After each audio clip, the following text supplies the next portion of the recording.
his time and decide on his timeline. Of course, Aaron Rodgers was here. He visited the Steelers' Southside facility, and Mike Tomlin was asked if it's typical for a free agent visitor to come in, rent his own sedan, drive around the side of the building, and Mike Tomlin said, I don't know that I'm looking for typical.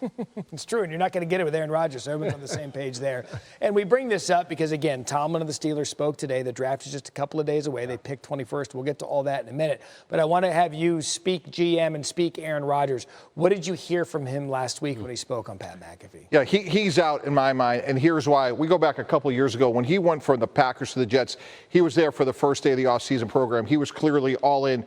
When you're looking for a battlefield commander to withstand the rigors of a 17-game regular season, as Coach Tomlin would say himself, we want volunteers, not hostages.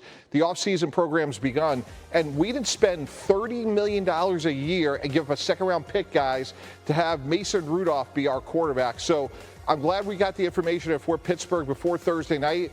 And I've been in this situation before. You have to have the mindset, if we're the Steelers, we're going to get a quarterback Thursday night. Right, so you talked about right now it is Mason Rudolph, and let's just assume Aaron Rodgers is out. If the Steelers just don't make any quarterback moves whatsoever, I mean, they have because they're going to tune the roster, but let's just say they stay where they are. Yeah. What's their outlook for 2025 if they bring in a DK Metcalf and Rudolph's their guy? I would define it as insanity because it would be the Steelers doing the same thing that we've seen year after year after year and expecting different results. Playoff exit in the first time they get there. So you look at this Pittsburgh Steelers team, we heard Omar Khan say, hey, we're going to get 2 more quarterbacks on the roster. You have to hope that one of those quarterbacks is Aaron Rodgers and the other one is a draft pick coming out of this one, whether that's Jaxson Dart, whether Shedeur Sanders falls, whether that's a Jalen Milroe, a guy that you can develop. That, to me, is the only way you look at this Steelers team, you have a positive outlook on 2025. When we saw those quarterback dominoes fall in free agency, we're sitting, well, what are the Steelers going to do? And they did nothing. Nothing. And they're past the point of that now. But that's why Thursday night's the backstop to all those things. You could backstop all those decisions by making sure you get one Thursday night. Great segue, because one of the players that may be an option in Pittsburgh, Shedeur Sanders from Colorado. Tomlin spoke about Shedeur this morning. The things that stood out were evident in this video. There's a toughness there that doesn't get talked about enough. There's a competitive spirit there that doesn't get talked about enough. I know he's very talented and has made a lot of plays for his university and his team. But the intangible qualities displayed on tape were impressive to me. Okay, Brooke, I said it. Steelers' 21st pick. What more did they say about Sanders and their quarterback draft strategy? Matt, let me borrow a phrase from our friend Aaron Rodgers that the Steelers are open to anything and attached to nothing as far as drafting a quarterback goes in the next couple days, because as it is my understanding, this is a team that there are some quarterbacks that they really like that they could take in the first round, but they're not going to reach for a quarterback. They went through this in 2022 with Kenny Pickett and things didn't work out. And they did learn from that experience that you can do all your homework on a guy and you can feel really comfortable with him, but sometimes it's not the right fit. And so in doing that, they have learned and grown from that experience. And I asked Mike Tomlin relative to the homework that they did in 2022 or any other year they were considering a quarterback, had they done that volume of work on this class? And he said, I don't know that I'm looking at it comparatively, but we feel like we have been thorough in our evaluation with these quarterbacks.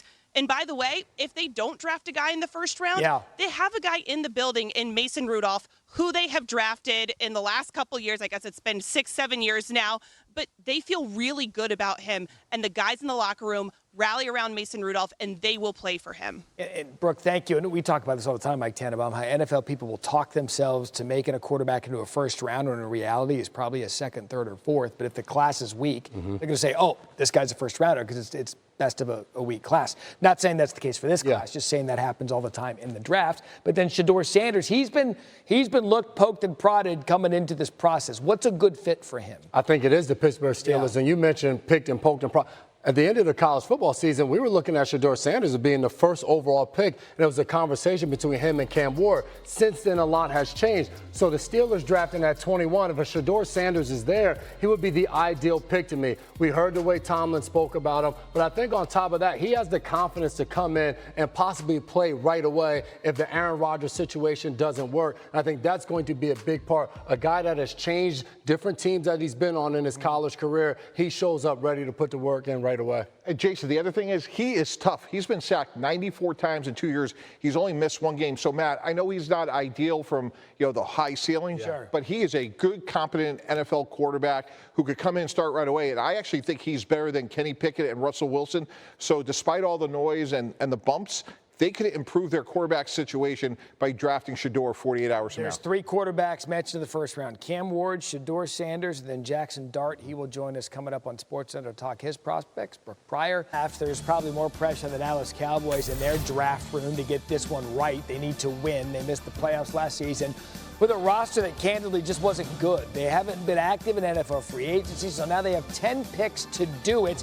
Jerry Jones is speaking to the media. We'll turn that around as soon as we get it to hear from what Jerry had to say ahead of the draft as we welcome in Mike Tannenbaum. You've been a part of these forever. And you look at the Cowboys now. We could probably do a bulletin board of needs that they have, but in your estimation, what's their biggest need? You got to be able to score points. Wide receiver, running back, Matt, those are 2 positions that they need. Now, that's the bad news. The good news is they should really be able to get a good player at 12, and maybe they trade from there based on what Mr. Jones said. But if you look at the running back situation, obviously they moved on from Rico Dowdle last year. Javonte Williams is solid, but not really good enough. And after CeeDee Lamb, it drops off precipitously. So they could use a frontline running back and or a frontline receiver.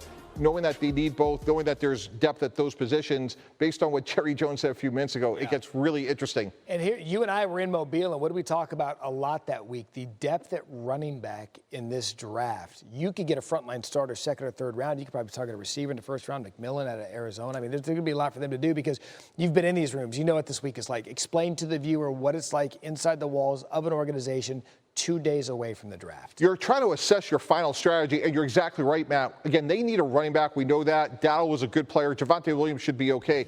But knowing that there's so many good running backs, that's going to give us the tiebreaker to receiver, knowing that without CeeDee Lamb, they really don't have much of their passing game. So be it Matthew Golden, T-Rex McMillan out of Arizona, I would probably lean that way, knowing that you could come back and use the strategy of the draft and the depth of the draft at running back maybe in the second or the third round. But your board's locked. It's done. Absolutely. Your board's done, and now you're just fine-tuning that strategy, and that's why what Jerry Jones said is really interesting because where they see the players is done. How it's executed is firmly etched in pencil. He keeps teasing Jerry Jones. He is speaking to the media. We'll have that for you coming up. When will we hear Jaxson Dart's name get called? 3-year starter, shattered the Ole Miss record book, throwing for over 10,000 yards, recording 15 games with at least 300 passing yards, both of the most in program history.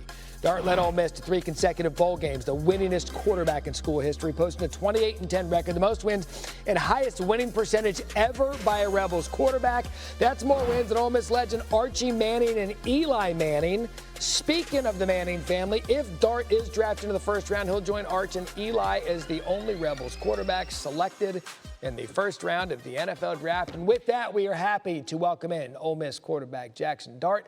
All right, Jaxson, you heard me say it. 2 days away from the draft. What's going through your mind? Geez, honestly, I'm just trying to, consume myself with